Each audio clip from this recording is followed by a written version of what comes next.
Прокремлевские СМИ удалили статью, критикующую крымскую оккупационную власть. Издание «Новости Севастополя» через час после распространения удалило из сети материал о жилищных проблемах родственников погибших моряков атомной подводной лодки «Курск».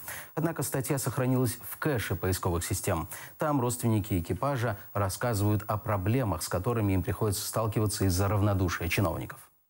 И он нам предлагал поменять эту квартиру на его находской квартире, которая сгоревшая. Мы приехали посмотреть, она нету квартиры, один пожарище.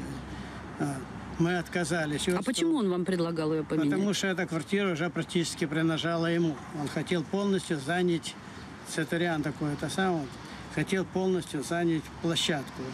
У него трехкомнатная квартира, а мы получили рядом двухкомнатную.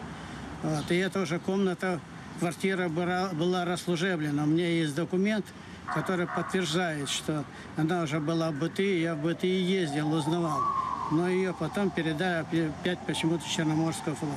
А в данный момент они говорят, что мы не имеем права ее расслуживать только через суд. 16 лет назад, 12 августа, в Баренцевом море затонула атомная подводная лодка «Курск». Погибли все 118 членов экипажа. Катастрофа произошла во время учений Северного флота.